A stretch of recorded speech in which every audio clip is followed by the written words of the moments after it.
Welcome to the debate. Today, we're diving into what I think is a really fascinating tension between our deeply ingrained behaviors and, well, our capacity for deliberate action. We're drawing heavily from Charles Duhigg's work on habit science. And the core question, the thing we're really wrestling with, is this: how much does understanding how habits form actually influence how we see individual responsibility and free will? From my perspective, grasping the mechanics of habits is, frankly, profoundly empowering. It really underscores our responsibility, I believe, to exert control and make meaningful changes in our lives. And I see it a bit differently. My view comes at it from another angle. I see how the deep neurological roots and just the automatic nature of habits can significantly limit our conscious control. It presents a much more complex and, I'd argue, perhaps a more constrained picture of personal accountability. It's not always as simple as just consciously choosing to change something. Right. But the insights Duhigg lays out about habit formation, they offer such a clear pathway to self-mastery. They really reinforce that individual responsibility, I think. The fundamental framework he describes, the cue, the routine, the reward, it isn't some rigid, unchangeable destiny that we're stuck with. Instead, it's more like a blueprint for deliberate transformation. Just think about Lisa Allen, for example. Her story is powerful. She made this profound shift away from smoking and obesity after just one single pivotal moment in Cairo. She consciously decided to quit smoking, and she recognized it as what Duhigg calls a keystone habit. A habit that once you change it, it just radiates outwards, transforming other areas. And this single deliberate decision, it cascaded into overhauling her eating, her exercise, her finances, even her career and relationships. Her story really proves that habits aren't destiny. She didn't just stop a bad habit. She proactively replaced smoking with jogging, which then kicked off this whole cascade of other positive routines. Or consider Mandy, the woman who successfully conquered nail biting. She learned to identify her specific cue, that subtle tension in her fingertips, and then consciously replaced the routine, the biting, with a competing physical response, like gripping a pencil or rubbing her arm. These aren't passive changes, right? They're remarkable results, and they come from deliberate intervention within that habit loop. Once we grasp how these loops operate, we really are equipped, and I'd argue, therefore responsible, to reshape them.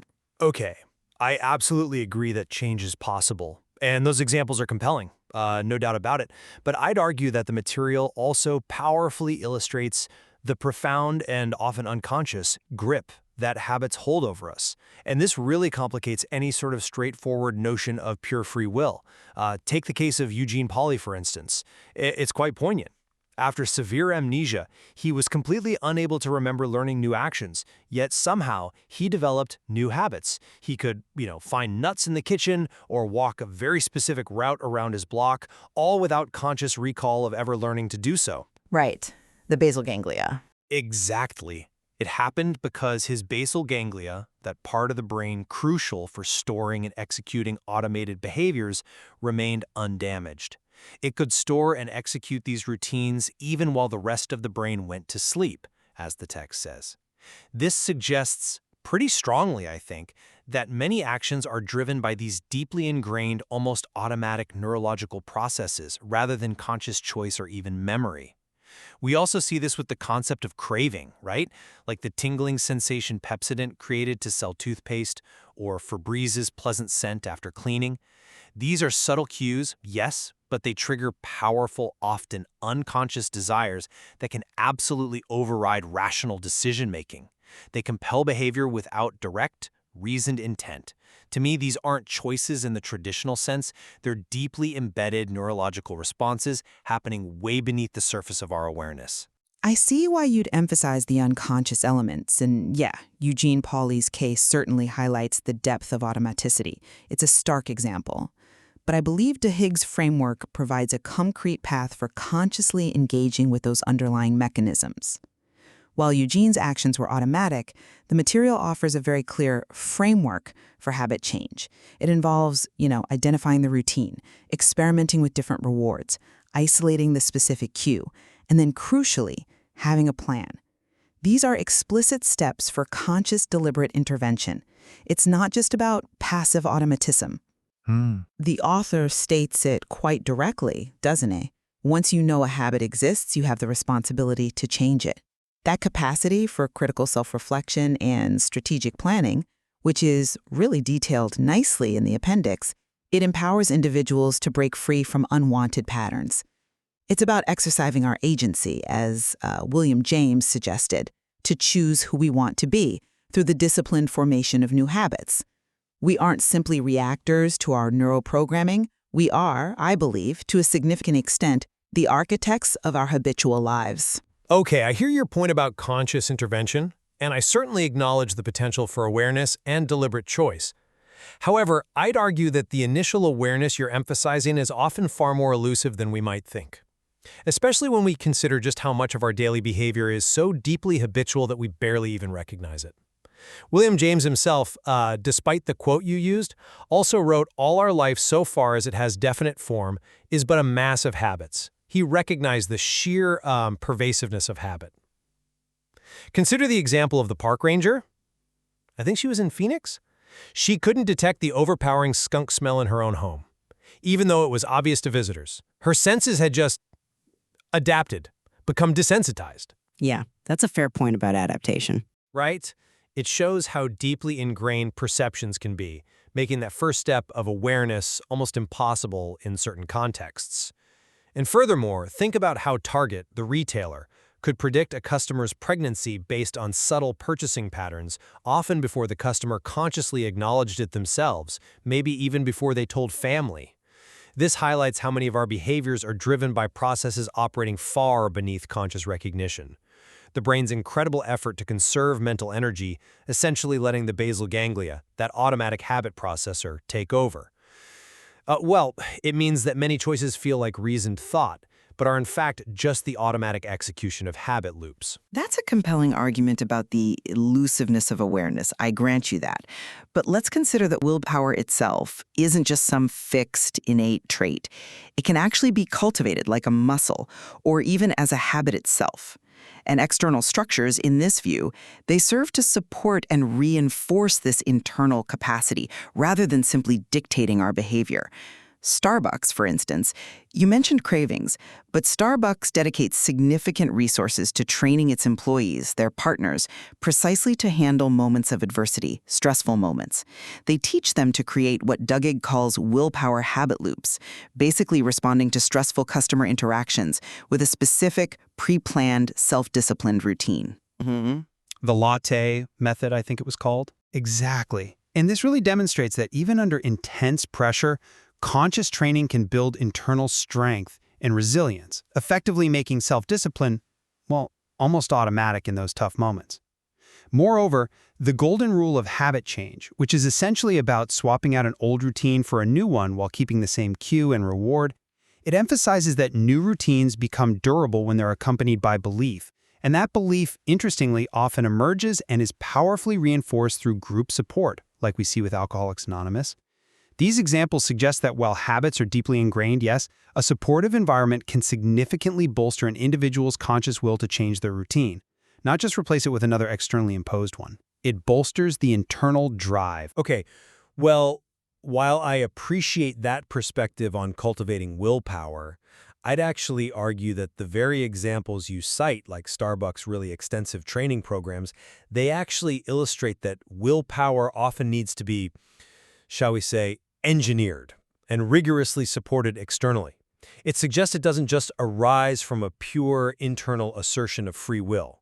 It actually highlights the fragility of individual willpower, especially when faced with real adversity. That's why these structured, company-wide programs are needed to instill it. It's not just about internal resolve. It's about the environment facilitating that resolve. Okay. And the 2010 study at that manufacturing plant in Ohio, I think it really supports this. Simply giving assembly line workers a sense of agency or control, even over small things like their schedules or workstation layout, drastically increase their productivity and their self-discipline. This strongly implies that external conditions are powerful determinants of willpower, shaping it profoundly, not just acting as mere background support. And pulling back a bit, the pervasive influence of weak ties and social pressure in something as significant as the Montgomery bus boycott, it demonstrates how collective habits and external expectations can powerfully shape individual actions. In those kinds of scenarios, individual choice becomes, well, less a function of pure individual will and maybe more a response to social conditioning and community norms. It suggests a larger external framework really governs a lot of our choices. That's an interesting point about external engineering. I see the logic, but I'd frame it differently, especially when we start talking about responsibility and accountability. For me, the fundamental distinction still lies in awareness. The material draws, I think, a very clear line between individuals like Brian Thomas, the man who tragically committed murder during a sleep terror acting entirely without conscious choice, and someone like Angie Backman, the pathological gambler. Backman was explicitly described as being aware of her habits, aware of her destructive actions, even if she struggled immensely, terribly to control them. Mm-hmm. The crucial conclusion drawn in the book, and I think it's central, is that once you know a habit exists, you have the responsibility to change it. This underscores that while, yes, neurological processes underpin all behavior, the capacity for conscious recognition of a problematic habit places a kind of moral imperative on individuals to address and modify their habit loops. Thomas's actions were involuntary, truly beyond his control in that moment. Bachman's, though, compulsive, had that element of internal knowledge, that awareness which fundamentally shifts the conversation about her accountability. This isn't about blaming necessarily, but about understanding where agency, where the potential for change can actually begin. See, I'm just not convinced that awareness alone draws such a clear, bright line. Because the science of craving, the science of these neurological pathways, it often blurs the very definition of awareness in practice, especially when we're talking about pathological behaviors like addiction or compulsive gambling. For gamblers like Bachman, studies show their brains react to near misses, almost winning, almost identically to actual wins. Right, the dopamine hit.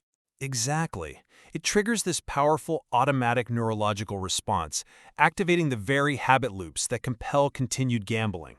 Now, is that a conscious choice that's easily overridden? I don't think so.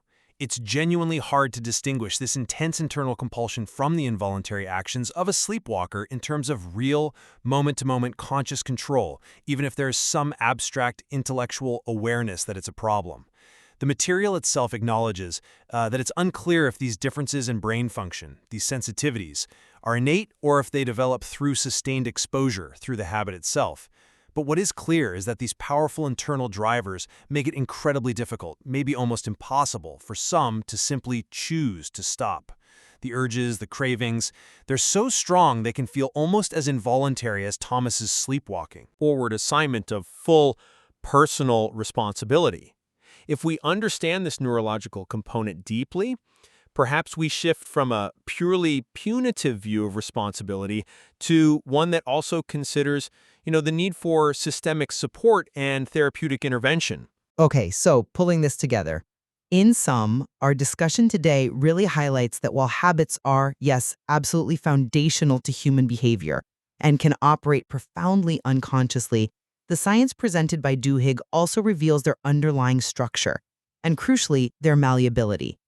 Understanding the cue routine reward loop provides a genuinely powerful tool. It places the potential for deliberate change and, by extension, I still believe, a significant degree of responsibility squarely within our grasp. It offers a framework, a practical one, for personal growth and for actively shaping the life we desire through consistent, intentional effort to build and replace habits. The capacity to self-reflect and intervene in these loops is, for me, what ultimately defines a core part of our human agency. And to conclude, from my perspective, the profound and often automatic influence of habits, driven by these deep neurological processes we've discussed, and constantly shaped by pervasive environmental and social cues, well, it suggests that the concept of free will in our daily behavior is far more nuanced, far more complex than maybe we often assume. While change is certainly possible, the book shows that clearly it is a complex, often ongoing battle against powerful, frequently unconscious forces forces that reside deep within our basal ganglia and are constantly reinforced by external triggers and those powerful cravings we talked about. The ease with which old habits can resurface, especially under stress, and the subtle ways cravings dictate behavior, they powerfully remind us that our actions are frequently less about pure, conscious choice and more about the deeply ingrained patterns that have taken root over time. Yeah, I think our conversation today really underscores that fascinating tension, doesn't it, between the automaticity of habits and the human capacity for intentional action. Absolutely. It leaves us to ponder the intricate balance between our neurological programming and our personal agency. It suggests that while the power of habit is undeniable, the journey to understanding and potentially reshaping it is a continuous reflective process, one that's inherent in the material itself. Definitely, there is certainly much more to explore in this compelling intersection of neuroscience and human behavior.